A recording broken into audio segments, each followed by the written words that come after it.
अस्सलाम वालेकुम students, welcome back to the classes. हमने फिशर इफेक्ट पे लास्ट क्लास में बात की थी, हमने इन्फ्लेशन पे बात की थी। इन्फ्लेशन का एक क्वेश्चन क्या था, पूरा पास पेपर का क्वेश्चन क्या था। हमने पूरे पास पेपर के क्वेश्चन को करने के बाद हम लोगों ने आज के लिए जो टॉपिक चूज किया वो ये है कि how do we adjust NPV calculations for taxation. Taxation का इम्पैक्ट हम एनपीवी में कैसे लेके जाते हैं। बेटा याद रखिएगा, जब भी हम टैक्सेशन की कैलकुलेशन करेंगे एनपीवी में तो हमें दो चीज़ें देखनी है। पहली बात है पेमेंट का पीरियड क्या है। पेमेंट का पीरियड अगर एरियर्स है तो इसका ये मतलब है कि जिस साल में लायबिलिटी आ रही है उसके अगले वाले साल में पे ऑफ की जाएगी, या जिस साल में बेनिफिट मिल रहा है उसके अगले वाले साल में बेनिफिट दिया जाएगा, राइट। इसी तरह अगर हम सेम ईयर की बात करें तो सेम ईयर का मतलब ये होता है कि अगर मेरा बेनिफिट इस ईयर में मिलना है तो मुझे इसी ईयर में लेना है और इसी ईयर से आगे बढ़ना है। अच्छा बेटा, ये तो वो सर्कमस्टांसेस हैं जिसमें क्वेश्चन आपको बता रहा है। अगर क्वेश्चन साइलेंट होगा तो हम एरियर्स अज्यूम नहीं करेंगे, हम सेम ईयर अज्यूम करेंगे। So in case of silent question we will assume, हम अज्यूम करेंगे कि हम सेम ईयर में लायबिलिटीज को पे ऑफ करेंगे, हम एरियर्स की तरफ नहीं जाएंगे। 99% क्वेश्चन आपको बताता है। अच्छा, बेसिक टैक्स की कैलकुलेशन आपने कैसे निकालनी है। आपने सिंपली अपने कैश फ्लोज देखने हैं, सेल्स में से variable cost fix cost minus करनी है। ये आपका टैक्सेबल कैश फ्लो आ गया। टैक्स रेट हमेशा 30% का दिया हुआ होगा। आपका जो टैक्सेबल कैश फ्लो आया है, यानी ये वाली अमाउंट जो आई है मेरे बच्चों, इसको आपने मल्टीप्लाई करना है इससे, तो आपकी टैक्स पेएबल की लायबिलिटी आ जाएगी। याद रखिएगा बेटा कि टैक्स पेएबल की लायबिलिटी, क्योंकि ये आपका पेएबल है मेरे बेटे, तो ये आपके आउटफ्लो ऑफ कैश होगा। कौन से ईयर में होगा ये मैं आपको ऊपर बता चुका हूं। अब हम नीचे आ जाते हैं दूसरी बात पे या दूसरी एडजस्टमेंट पे। टैक्सेशन में खुद अपने आप में 3 एडजस्टमेंट्स हैं। पहली एडजस्टमेंट थी टैक्स की, वो हमने कर ली, बेसिक टैक्स की। दूसरी एडजस्टमेंट है टैक्स के बाद के कॉस्ट ऑफ कैपिटल की, और तीसरी एडजस्टमेंट होगी हमारी सबसे important and the reason why we feel that tax is a bit difficult will be the adjustment for capital allowance. ठीक है।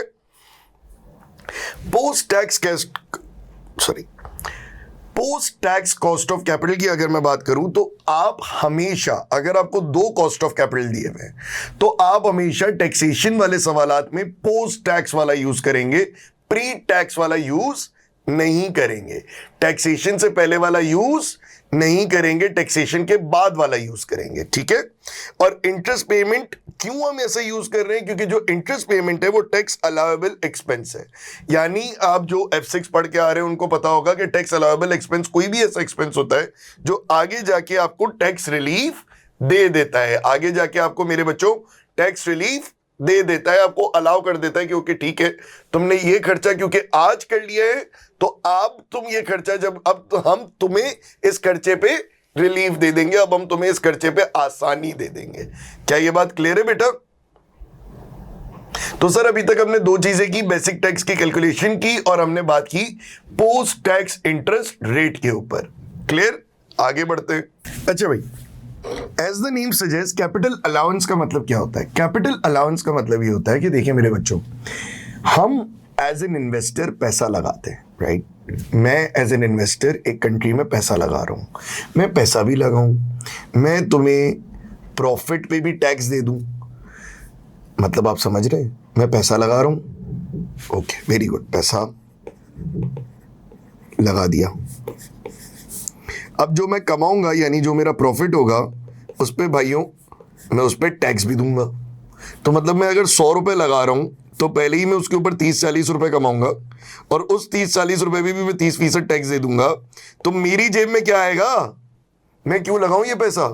तो सर हुकूमत ये कहती है या HMRC ये कहती है, इंग्लैंड का कानून ये कहता है, टैक्सेशन के लॉज ये कहते हैं कि भाई जो तुम पैसा लगा रहे हो उस पे कुछ हमसे रीइंबर्समेंट ले लिया करो, उस पे कुछ रीइंबर्समेंट हमसे ले लिया करो और चले जाओ यार, दिमाग नहीं खराब करो। ठीक है सर, ले लेंगे। आपको ये अमाउंट मिलेगा bye tax authorities on the basis of the investment that you made. आपने जितना पैसा लगाया है उतना पैसा आपको घूम के वापस मिल जाएगा, डोंट वरी अबाउट इट। बस याद रखना कि उस पैसे को जो तुम डेप्रीशिएट कर रहे हो, यानी आपने जो डेप्रीसिएशन चार्ज की अपनी इन्वेस्टमेंट पे, हम आपको उसके ऊपर टैक्स रिलीफ देंगे, हम आपको आसानी उस पर ही देंगे।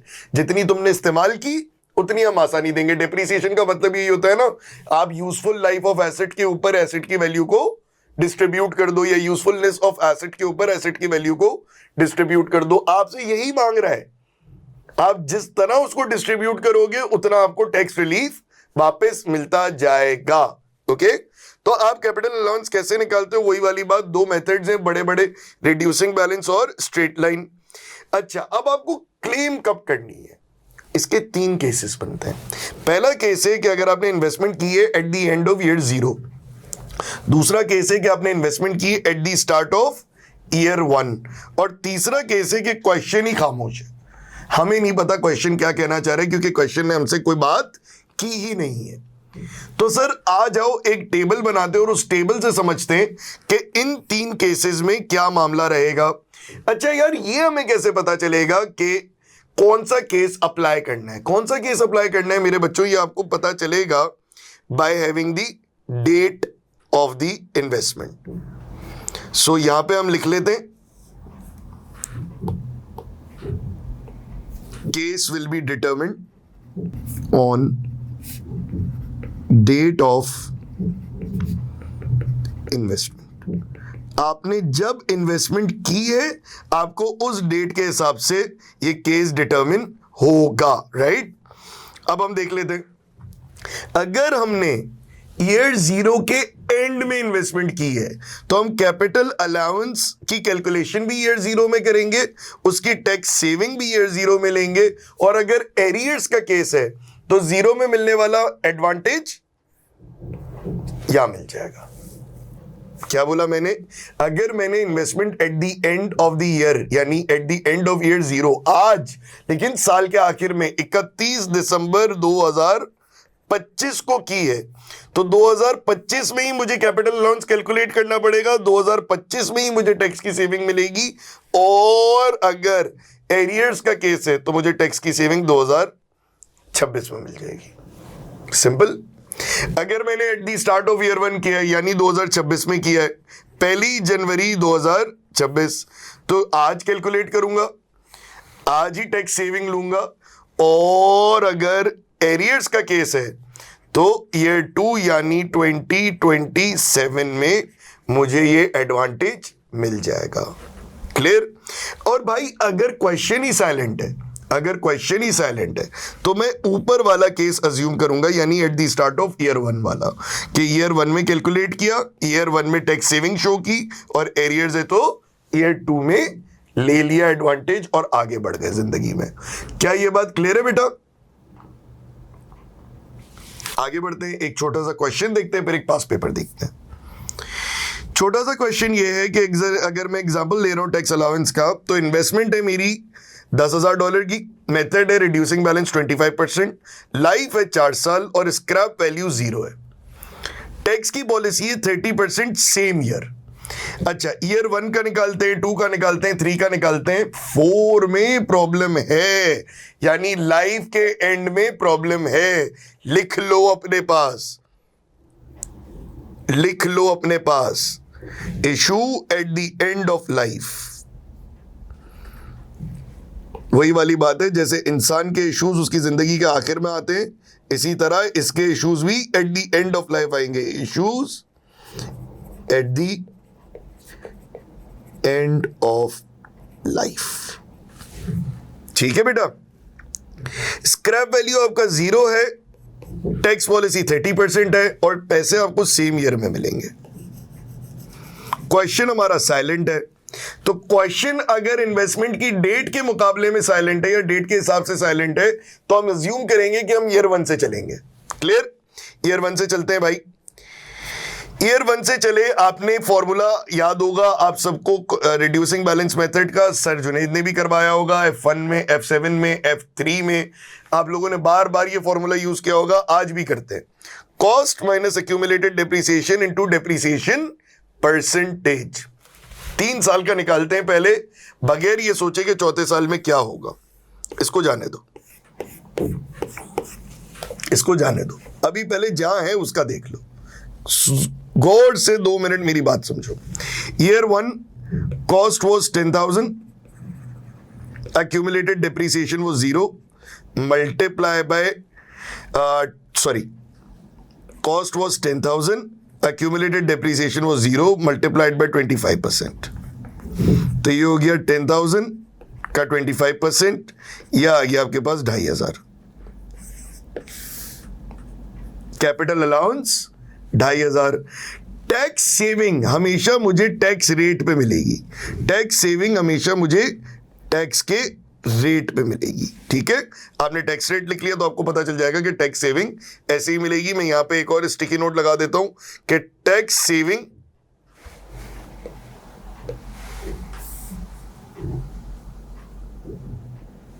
यहां लिख लेता हूं मैं आप लोगों के लिए कि tax saving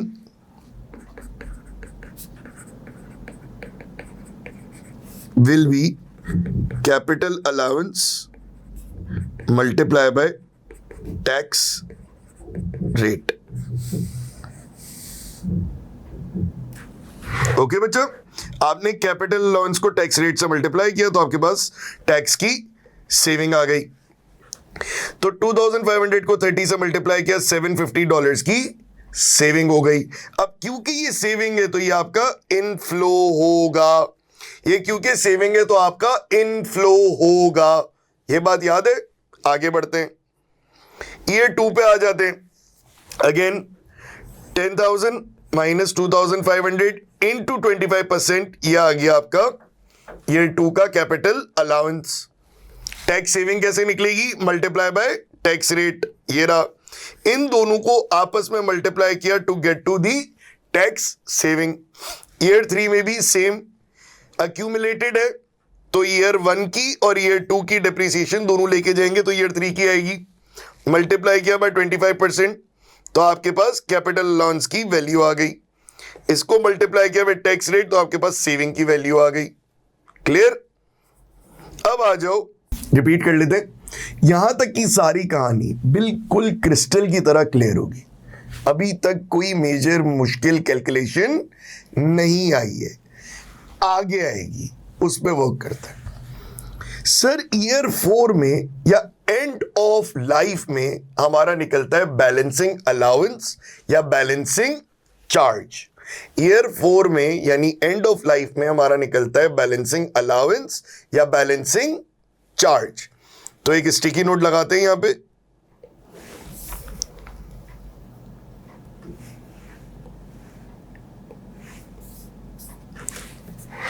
end of life will have balancing allowance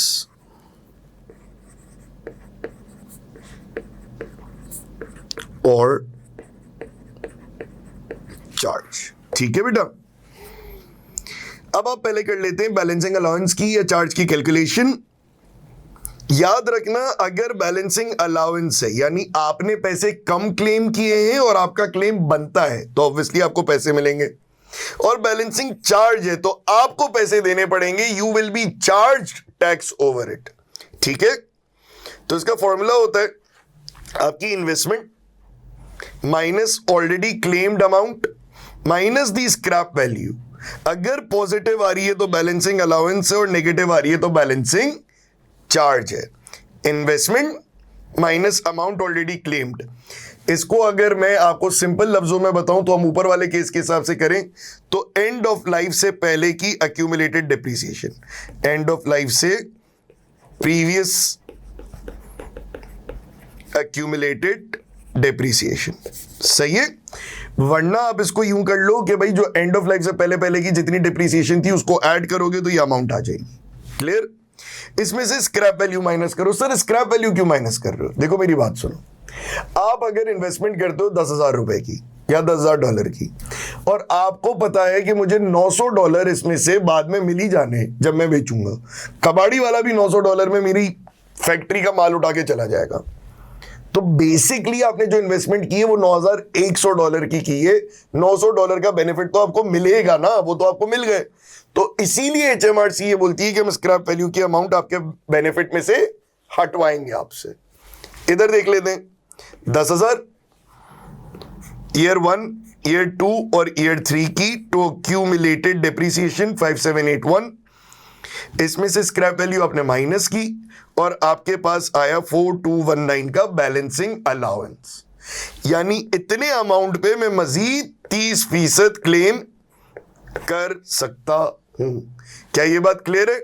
आप गए यहां पे, ये अमाउंट लिखा, इसको मल्टीप्लाई किया, आपके पास 1266 की टैक्स सेविंग आ गई। अगर मैं आपको एक और चीज बताऊं या एक और ट्रिक बताऊं जिससे आप कंफर्म भी कर सकते हैं कि हमने सही किया या गलत किया, आप अगर गौर से देखें तो कैपिटल अलाउंस में हमारी जो अमाउंट्स थी, ये मैं स्प्लिट स्क्रीन ऑन कर रहा हूं इसकी ताकि आपको मैं ये दिखा सकूं। हमारी जो कैपिटल अलाउंस की अमाउंट्स थी वो थी 2,500 पे हमने क्लेम किया, हमने 1875 पे क्लेम किया, हमने 1406 पे क्लेम किया और हमने 4219 पे आखिरी साल में क्लेम किया। यानी हमने 10,000 पे क्लेम किया है, राइट? लेकिन हमने एक साथ पूरा क्लेम नहीं किया, हमने टाइम दिया, पैसेज दिया। डिप्रिसिएशन में जिस तरह हमने डिस्ट्रीब्यूट की थी कॉस्ट, उसी पैटर्न पे हमें क्लेम भी वापस मिला। क्लियर? अब हमें क्लेम कितना वापस मिला? मल्टीप्लाई बाय 30 कर लो। तो 10,000 को जब मैं मल्टीप्लाई बाय 0.3 या 30% करता हूं तो ये बन जाता है 3,000। अब हम देख लेते हैं हमें सेविंग कितनी मिली। हमें 3,000 की सेविंग मिलनी चाहिए थी ना। चेक कर लो भाई, आ जाओ। सेविंग्स ये रही हमारी 750, 563, 422 और 1266। कर लेते हैं बेटा। 750, 563, 422 और 1266 पूरे 3,000 रुपए की मिल रही है। 3,001 की आपको बेनिफिट मिल गया। वो कोई राउंडिंग ऑफ में मैंने कोई एरर किया होगा, तो $3,000 का आपको बेनिफिट भी मिल गया इसमें।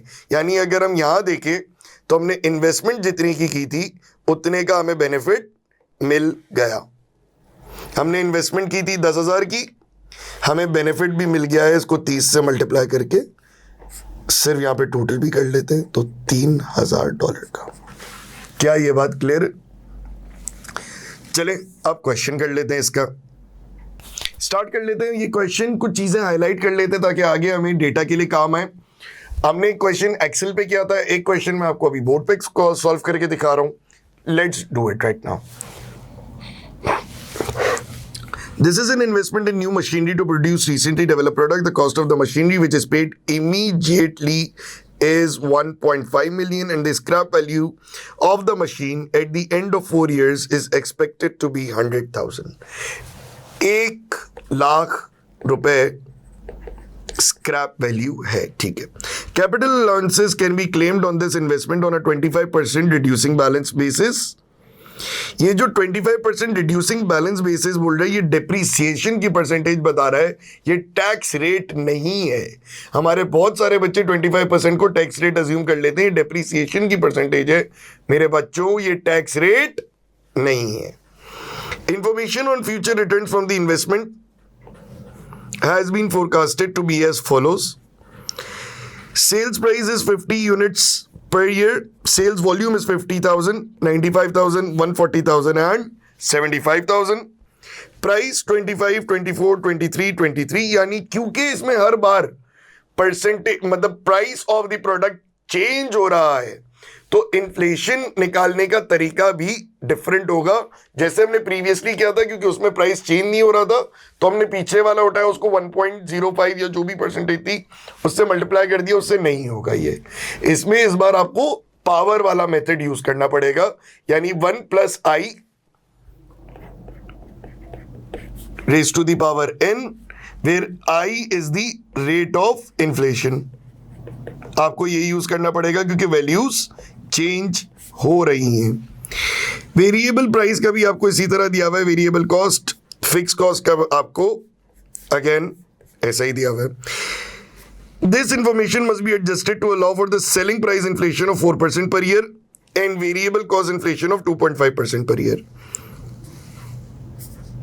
सेलिंग प्राइस इन्फ्लेशन अलग है और वेरिएबल कॉस्ट की इन्फ्लेशन अलग है, इसीलिए कहा था इन्फ्लेशन डिफरेंट भी आ सकती है, जनरल एंड स्पेसिफिक दोनों टाइप्स की होती है। Fixed costs which are only attributable to the project have already been adjusted for inflation. Thank you so much, बड़ी मेहरबानी इनकी। रियल आपको दिया हुआ है, नॉमिनल आपको करना है। Redact pays a profit tax of 30% per year in arrears. Arrears में पे ऑफ करते हैं, ठीक है बॉस। प्रोजेक्ट 2 को पढ़ने की हमें जरूरत नहीं है क्योंकि ये एडजस्टमेंट नंबर बी से था, रिक्वायरमेंट नंबर बी से था, हमारे किसी काम का फॉर द टाइम बीइंग ये नहीं है, ठीक है। Has a nominal before tax WACC of 12% and a nominal after tax WACC यानी weighted average cost of capital of 7%। मैंने आपको कहा था हम हमेशा आफ्टर टैक्स वाला लेंगे टैक्स के क्वेश्चंस आने के बाद, और हमेशा नॉमिनल लेंगे, रियल में होता तो हम फिशर इफेक्ट लगा के इसको भी कन्वर्ट करते, ठीक है। Calculate the net present value of project 1 and comment whether it should be accepted और नॉट। इसको एक्सेप्ट करना चाहिए या नहीं करना चाहिए आप बता दें तो सर बता देते। वर्किंग्स कर लेते हैं पहले। पहली वर्किंग हम करेंगे सेलिंग प्राइस पे, दूसरी वर्किंग करेंगे हम वेरिएबल कॉस्ट पे, तीसरी वर्किंग हम करेंगे फिक्स कॉस्ट पे। क्यों भाई, वो तो इन्फ्लेटेड है। तीसरी वर्किंग हम करेंगे कैपिटल अलाउंस की। तो एक एक करके हम वर्किंग्स करते हैं, टैक्सेबल कैश फ्लोज तक पहुंचते हैं, उसको कैलकुलेट करते हैं, कैपिटल अलाउंस पे आते हैं एंड देन अपनी जिंदगी को आसान बनाते हैं। तो सर आ जाते हैं वर्किंग नंबर 1 पे।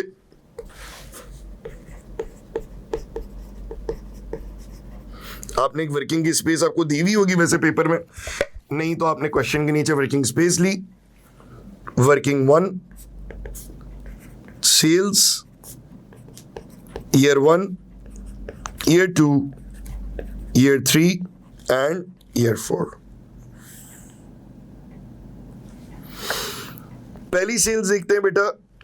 आपको सेलिंग प्राइस दिया हुआ है 25, 24, 23 एंड 23। तो आपने पहले आज का लिख लिया 25, 24, 23, 23। इन्फ्लेशन आपको दी हुई है 4% यानी 1.04 raise to the power n, इसका रेज टू दी पावर 1 हो जाएगा। 1.04 raise to the power 2, 1.04 raise to the power 3 and 1.04 raise to the power 4। तो आपके इन्फ्लेटेड सेलिंग प्राइस आ जाएंगे। अब इन्फ्लेटेड सेलिंग प्राइस अगर हमें निकालने हैं तो हम क्या करेंगे, कैलकुलेटर का इस्तेमाल करेंगे। कैलकुलेटर का इस्तेमाल किया, 25 multiply by 1.04 raise to the power 1, raise to the power 1। आपने 1 की पावर लगाई इसके ऊपर, तो ये आ गया 26। अब आपने क्या 24 multiply by 1.04 raise to the power 2, यह आ गया 25.9584। आप इसको 96 ले लें। अगेन मैंने बोला था 2 डेसिमल्स तक आप ले लिया करें। Again 23 multiply by 1.04 raise to the power 3, यह आ रहा है 25.87, और 23 into 1.04 raise to the power 4, यह आ रहा है 26.91। क्या ये बात क्लियर है बच्चे?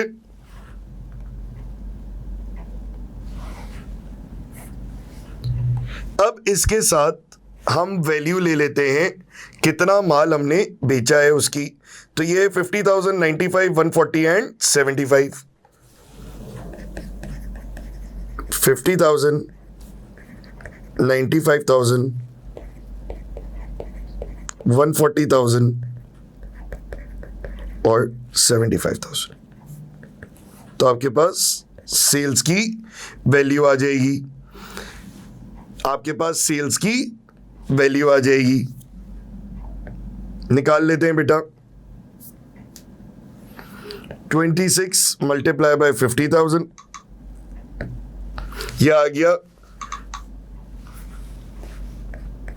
1300,000 यानी 1.3 मिलियन। मैं हमेशा आपको यही एडवाइस दूंगा बेटा, जब ऐसा कोई क्वेश्चन आ जाए जिसमें इतने सारे जीरोज हो तो $000 लगा के जीरोज उड़ा देने चाहिए। लेकिन क्योंकि अभी हम लोग ये क्वेश्चन कर रहे हैं तो इसमें अगर हमें $000 नहीं लगा रहा तो कोई मसला नहीं है। मैं जब एनपीवी करूंगा तो उसमें मैं जरूर लगाऊंगा, क्योंकि मैं इतने जीरोज लगाते लगाते कंफर्टेबल नहीं होता हूं, चांसेस ऑफ एरर्स हमेशा ज्यादा हो जाते हैं। ये मेरी थिंकिंग है। आपको जो मतलब it's not one size fits all, ये जो जिसको जैसा समझ है वैसा कर ले। तो 25.96 multiply by 95,000 which is 24,66200। 25.87 multiply by 140,000, यह आ रहा है 3621,800। और फिर आ रहा है 26.91 मल्टीप्लाई बाय 75,000, यह आ रहा है 2018,250। 2018,250 ये आ गई आपके पास वर्किंग वन सेल्स। अब आ जाते हैं वर्किंग टू वेरिएबल कॉस्ट पे। Again year 1, 2, 3 and 4। Variable cost आपको दी हुई है 10, 11, 12 एंड 12.5। 10, 11, 12, 12.5। आपको यहां पे इन्फ्लेशन रेट आपको दिया हुआ है वेरिएबल कॉस्ट का 2.5 यानी 1.025, 1 प्लस 0.025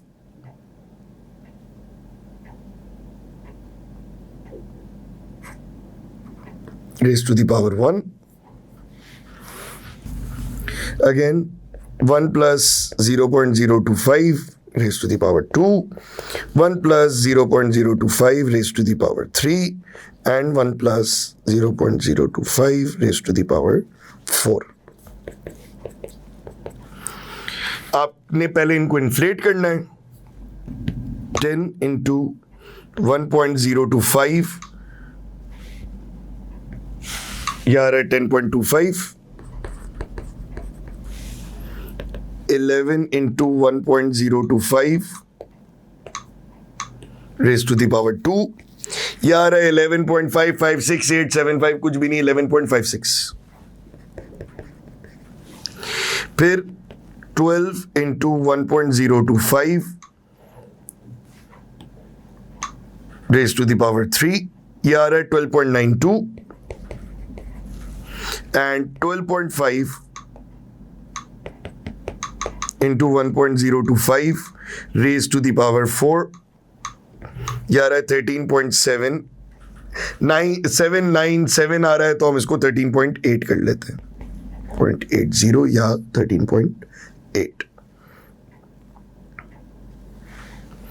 इसको आपने सिंपली मल्टीप्लाई करना है विद दी यूनिट सोल्ड, यानी 50,000, 95,000, 1,40,000 और 75,000। ठीक है बेटा। अब आपने क्या करना है, आपने इसको मल्टीप्लाई करना है।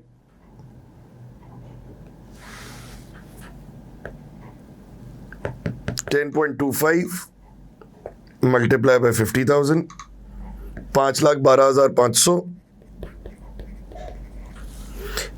11.56 multiply by 95,000, 10,98,200। 12.92 multiplied by 140,000, 1808,800. 13.8 multiplied by 75,000, which is 1035,000. अब आपके पास टैक्सेबल कैश फ्लो निकालने तक का काम हो गया है। अब हम एक फॉर्मेट ड्रॉ करते हैं और वहां से उस फॉर्मेट को याद रखते हुए चीजों को लेके चलेंगे, ठीक है। फॉर्मेट ड्रॉ किया, ईयर 1 2, या फिर आपने सिंपली यहां पे 1 2 3 4 लिख दिया, 1 2 3 and 4। सेल्स, वेरिएबल कॉस्ट, सबसे पहले आई एम रियली सॉरी, सबसे पहले आपकी इन्वेस्टमेंट जो हो रही है ईयर 0 में,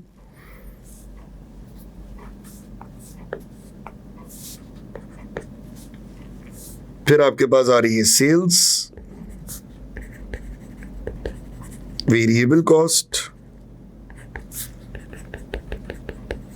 fixed cost, taxable cash flows,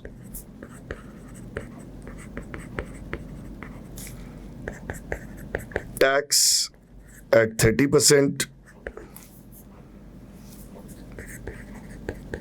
capital allowance और स्क्रैप वैल्यू।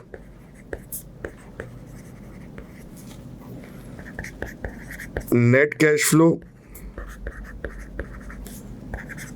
डिस्काउंट फैक्टर इस केस में 7% पे है, वो चुलबुला टेबल यूज हो जाएगा। आपके पास प्रेजेंट वैल्यूज आ जाएंगी और फिर वहां से हमारी नेट प्रेजेंट वैल्यू निकल जाएंगी, ठीक है बच्चा। ये आपका पूरा फॉर्मेट है। ये फॉर्मेट आपने अगर याद कर लिया तो आपको इंशाअल्लाह ताला, अल्लाह का हुक्म हुआ तो कभी भी नेट प्रेजेंट वैल्यू का क्वेश्चन मुश्किल नहीं लगेगा। ये बिल्कुल आसान है। स्टार्ट करते हैं। इन्वेस्टमेंट आपको दी हुई है 1.5 मिलियन की, which is to be done today immediately. आज करो, खत्म करो। टुडे इमीडिएटली आज करो और खत्म करो, राइट। और एरियर्स में तो ईयर 1 में इसका एडवांटेज ले लेना, राइट। तो this is an investment in new machinery to produce recently developed product. The cost of the machinery which is payable immediately आज year 0 में is 1.5 million. सही है सर। 1500,000. सेल्स आ रही है आपके पास 1.3 मिलियन, 1300,000, फिर 2466,200, 3621,800,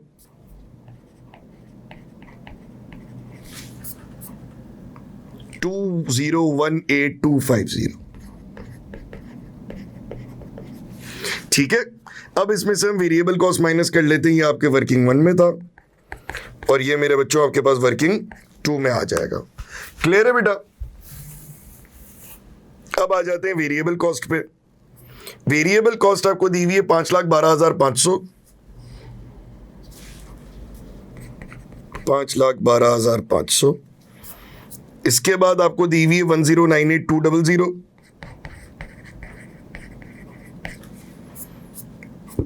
इसके बाद आपको दी हुई है 18,08,800, और इसके बाद दी हुई है 10,35,000। फिक्स कॉस्ट आपको दी हुई है 105, 115, 125 एंड 125। 105,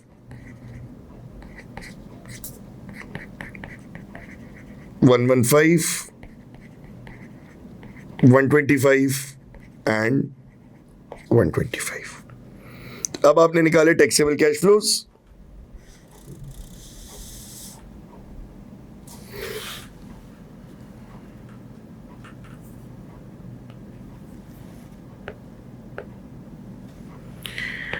one 3,000,000 0,000 minus 5,12,500 minus 105,000। ये बन रहा है 682,500। फिर 2466,200 माइनस 1098,200 माइनस 115,000, ये बन रहा है 1,253,000।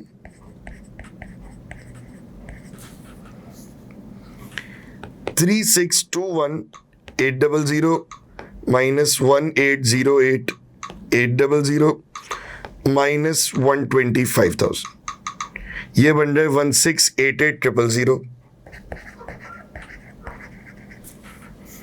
फिर आ रहा है 2,018,250 माइनस 1,035,000 माइनस 125,000, ये बन रहा है 858,250। ठीक है बच्चा, अब आ गया आपके पास टैक्स, टैक्सेबल कैश फ्लोज, और ये टैक्स होंगे 30% पे। अच्छा, हमसे क्वेश्चन ये कर रहा है कि ये हर साल एरियर्स में होंगे, यानी ईयर 2 के ईयर 3 में, ईयर 3 के ईयर 4 में, ईयर 4 के ईयर 5 में, राइट। एरियर्स में जा रही है कहानी तो ईयर 5 तक जाएगी, सही है। अब हम टैक्स निकाल लेते हैं। हमेशा टैक्स रेट 30% पे लगेगा। याद रखना, ईयर 1 का टैक्स ईयर 2 में, 2 का 3 में, 3 का 4 में, 4 का 5 में, इसीलिए 5 का हमें एक कॉलम बनाना पड़ा है, राइट। वापस से आ जाते हैं।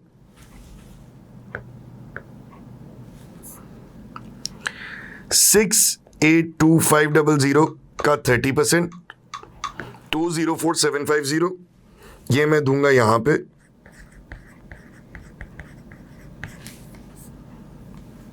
$1,688,000 का 30%, 506,400, सॉरी 1,253 का मैं भूल गया,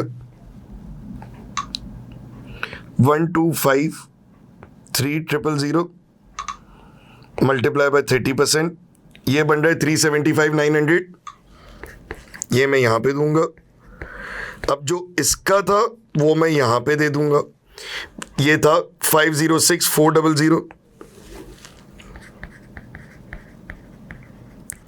और जो ये है ईयर 4 का 858,250, इसको मैं ईयर 4 को ईयर 5 में दूंगा, 257,475।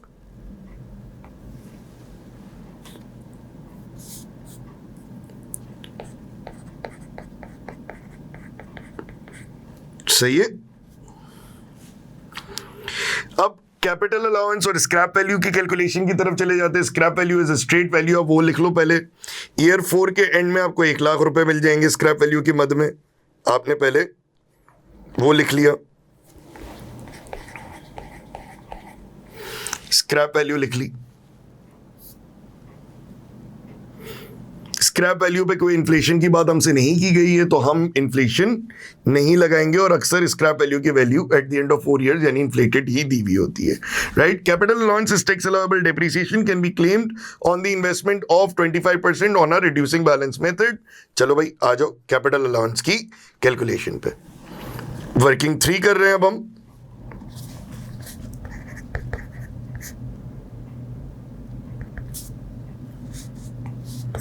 थोड़ा सा स्पेस ले लेते हैं, सही है। ईयर 4 पे अगेन वही बैलेंसिंग चार्ज वाली कहानी होगी। Investment minus already claimed minus scrap value, जो वैल्यू बच जाएगी वो बैलेंसिंग चार्ज या बैलेंसिंग अलाउंस पे कहानी चली जाएगी। ईयर 1, ईयर 2, ईयर 3 और ईयर 4। पहले आ जाते हैं ईयर 1 के ऊपर। हमें ईयर 1 के अंदर जो मामला दिया हुआ है वो है 1.5 मिलियन का cost minus accumulated depreciation, which is 0 in this case right now, multiply by 25%। अच्छा, क्योंकि क्वेश्चन ये बोल रहा है कि आज हम इन्वेस्टमेंट करेंगे तो ईयर 0 में हमें मिलना चाहिए था, लेकिन एरियर्स का है तो हमें ईयर 1 में उसका एडवांटेज मिलेगा, राइट। आज की इन्वेस्टमेंट ईयर 1 में हमें पैसे मिलेंगे, ओके। तो 1.5 मिलियन माइनस 0 इंटू 25%, ये आ रहा है 375,000। फिर इसके बाद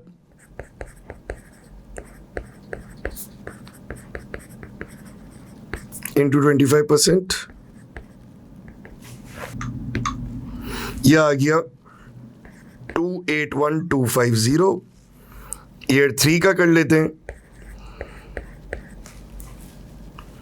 minus 375,000 minus 281,250 multiplied by 25%, which is equal to minus 375,000 minus 281,250 multiplied by 25%, 185,625. अब आ जाओ बैलेंसिंग चार्ज वाली कहानी पे, लेकिन इससे पहले बैलेंसिंग चार्ज या बैलेंसिंग अलाउंस वाली कहानी पे, तो उसके लिए हमें क्या करना पड़ेगा, हमें अगेन फॉर्मूला यूज करना है, investment minus scrap value minus already claimed amount. Already claimed amount हमारा कितना है, ये 3 हमारे ऑलरेडी क्लेम्ड अमाउंट्स हैं। तो ये कितने हैं बेटा, ये हैं 375,000, 281,250 और 185,625। ये आ गया 841,875।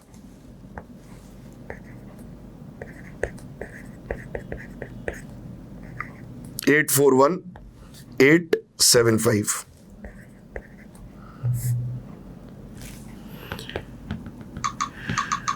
minus 841,875 minus 100,000, which is, क्योंकि पॉजिटिव है तो 558,125 मल्टीप्लाई बाय, अब आप सिंपल हर चीज को मल्टीप्लाई बाय 30% कर दो। तो अब हम कर लेते हैं 558,125 मल्टीप्लाई बाय 30%, यह आ रहा है 167,438। ये आपको मिलेगा ईयर 5 के अंदर। बाकियों को देख लो, 375,000 मल्टीप्लाई बाय 30%, 112,500, ये आपको मिलेगा ईयर 2 में। 281,250 मल्टीप्लाई बाय 30%, ये है 84375, ये मिलेगा ईयर 3 में। और 185,625 इंटू 30%, ये है 55,688, ये मिलेगा ईयर 4 में। ठीक है बच्चे, अब इसकी एक बार कैलकुलेशन देख लें तो फिर हम इसको आगे लेके चलते हैं। ठीक है बच्चे, यहां तक की कैलकुलेशन समझ आई। 1 मिनट के लिए आप लोगों ने कैलकुलेशन भी देख ली। अब हम आते हैं इस कैलकुलेशन को ऊपर लेके चलते हैं वापस से अपने पास। कैपिटल अलाउंस हमें मिल रहा है वह 112,500 का, ये मिल रहा है ईयर 2 के अंदर। कैपिटल अलाउंस हमारे लिए एक बेनिफिट है। 84375 का मिल रहा है ईयर 3 के अंदर। ईयर 4 के अंदर 55,688 और ईयर 5 के अंदर मासूम आना 167,438। तो 167,438। अब हम नेट कैश फ्लोज निकाल लेते हैं बच्चे।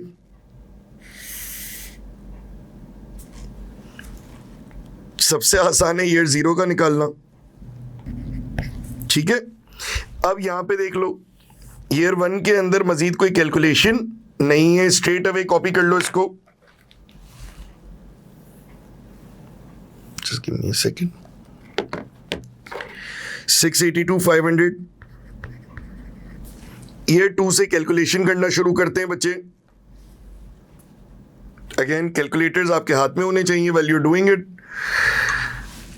1,253,000 minus 204,750 minus 1,12,500 which is equals to 935,750।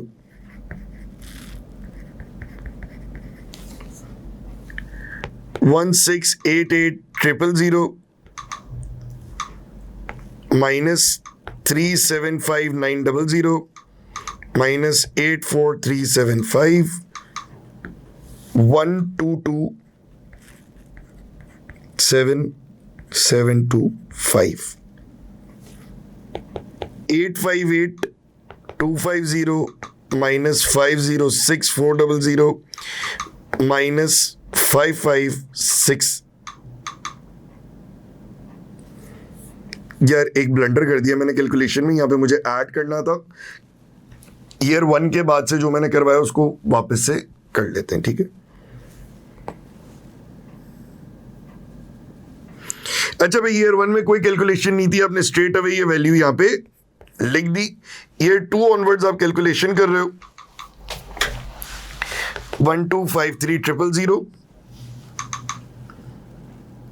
Minus 204750 plus 112500, तो ये आ गया 1160750 1688000 माइनस 375900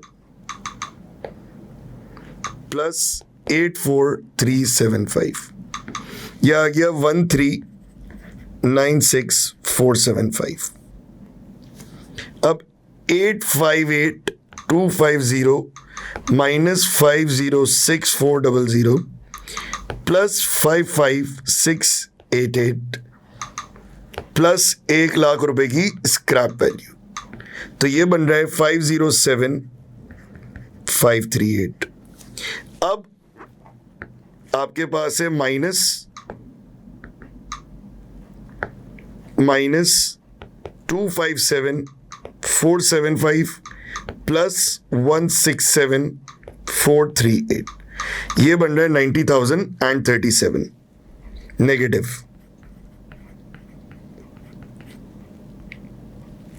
सही है बच्चे। अब हम हमारा चुलबुला टेबल यूज करेंगे। चुलबुला टेबल यूज करें या नहीं करें ये बात हमें पता है कि इसका डिस्काउंट फैक्टर हमेशा 1 होगा क्योंकि ये ईयर 0 है। आ जाओ चुलबुले टेबल पे। तो चुलबुला टेबल हमने यहां छुपा के रखा है। चुलबुला टेबल हमें ये कह रहा है कि प्रेजेंट वैल्यू के लिए जो डिस्काउंट फैक्टर यूज करना है वो 0.935, 873, 816 और 763। 935, 873, 816, 763 और 713, क्योंकि हम 5 सालों तक जा रहे हैं। आ जाओ यहां पे लिख लेते हैं।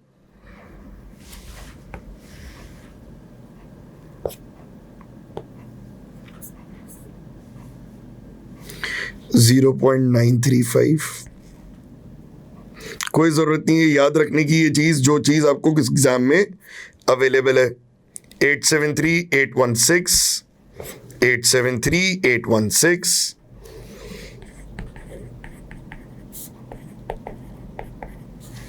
अब 0.763 और 0.713।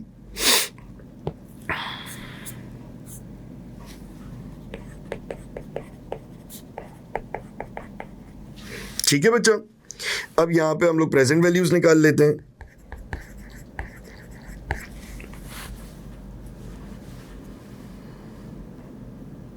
अगेन कैलकुलेटर यूज करना पड़ेगा, अपने हाथ में कैलकुलेटर जरूर रखिएगा बेटा।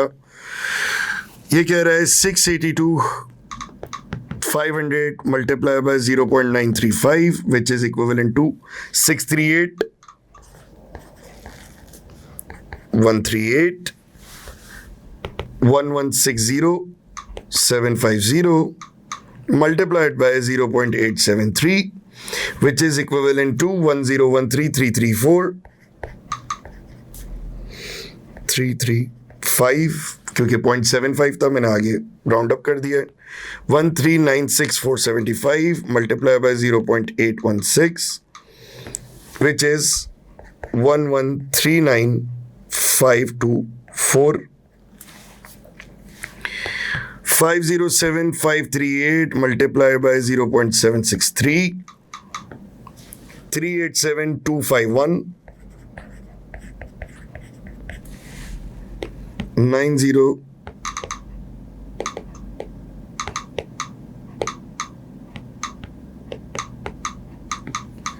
64196। ठीक है बच्चे, ये आ गई आपके पास present values. Net present value निकालने का तरीका दुनिया में सबसे आसान चीज है ये। नेट प्रेजेंट वैल्यू निकाल लेते हैं, कमेंट कर देते हैं, and that is end of hour 12 mark requirement. Net present value निकालना है तो -1500 प्लस 638,138 प्लस 101,335 प्लस 113,9524 प्लस 387,251। अच्छा सर याद रखना ये वाली वैल्यू भी माइनस में है, मैंने माइनस का साइन खा लिया है गलती से, -64196। तो ये बन रहा है net present value is positive, this is positive. क्योंकि ये पॉजिटिव है तो आप जरूर लिखेंगे as the NPV is $702,052, REDAC should accept the project.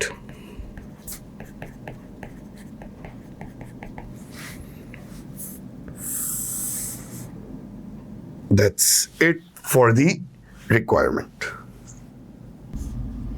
अच्छा बेटा एक छोटी सी गलती हो गई थी, यहाँ पे मैंने एक 3 कम लिखा है, 1013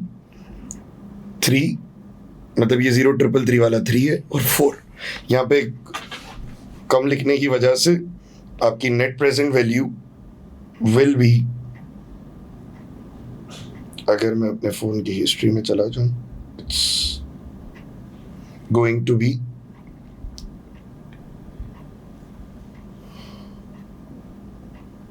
-1.5 million plus 638,138 plus 103,334।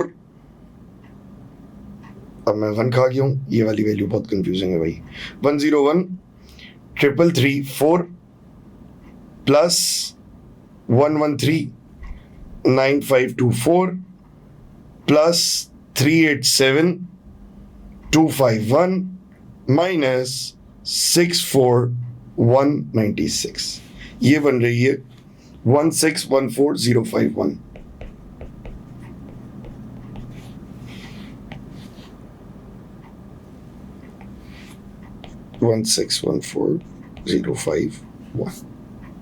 ठीक है बच्चों।